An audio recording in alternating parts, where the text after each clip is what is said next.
সহিহ মুসলিমের মধ্যে একটি হাদিস রয়েছে, 5770 নম্বর হাদিস। আল্লাহ রাসূল সাল্লাল্লাহু আলাইহি ওয়াসাল্লাম বলছেন, আতি বাবাল জান্নাহ ইয়াউমাল কিয়ামা, কিয়ামতের দিন আমি প্রথম ব্যক্তি জান্নাতের দরজায় গিয়ে দাঁড়াবো। মানে হিসাব হয়ে গেছে, জান্নাতে কে যাবে, জাহান্নামে কে যাবে, জান্নাতীদেরকে জান্নাতের দিকে, জাহান্নামীদেরকে জাহান্নামের দিকে আলাদা আলাদা করে দেওয়া হয়েছে। নবী মুহাম্মদ সাল্লাল্লাহু আলাইহি ওয়াসাল্লাম বলছেন, আমি প্রথম ব্যক্তি। মানে এখন তো দেখার বিষয় কে আগে জান্নাতে যাবেন। তো আল্লাহ রাসূল সাল্লাল্লাহু আলাইহি ওয়াসাল্লাম বলছেন, আমি প্রথম ব্যক্তি জান্নাতের দরজায় গিয়ে কড়া নাড়ব, টোকা দিব, খুলতে বলবো। ভিতর থেকে যে প্রহরী জান্নাতের দরজা লাগিয়ে রেখেছেন, তিনি ভিতর থেকে আওয়াজ দেবেন, মান আনতা, আপনার পরিচয় কি, কে আপনি, কি পরিচয় আপনার, জান্নাতের দরজা খুলতে বলছেন। তখন আল্লাহ রাসূল সাল্লাল্লাহু আলাইহি ওয়াসাল্লাম বলছেন, ফাকুলু, আমি বলবো মুহাম্মদ সাল্লাল্লাহু আলাইহি ওয়াসাল্লাম, আমি আমার নাম বলবো যে আমি হলাম মুহাম্মদ সাল্লাল্লাহু আলাইহি ওয়াসাল্লাম।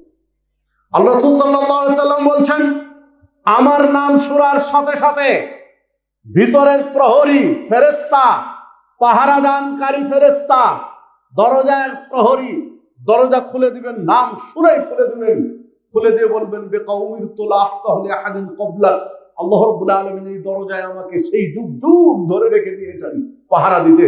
আল্লাহ রাব্বুল আলামিন বলে দিয়েছেন যে ফেরেশতা, তোমার একটাই দায়িত্ব, যে মুহাম্মদ সাল্লাল্লাহু আলাইহি ওয়াসাল্লামের আগে কেউ যেন জান্নাতে ঢুকতে না পারে, এই দায়িত্ব তোমার পালন করতে হবে। মানে আপনাকে দিয়ে জান্নাত প্রবেশের সূচনা, বিচারের পরে আপনি জান্নাতের বন্ধন করবেন, এই দায়িত্ব পালনের জন্য আমি যুগ যুগ ধরে অপেক্ষা করছি যে কখন আপনি বলবেন দরজা খুলতে, আর আমি খুলে দেব। সহিহ মুসলিমের 5770 নম্বর হাদিস।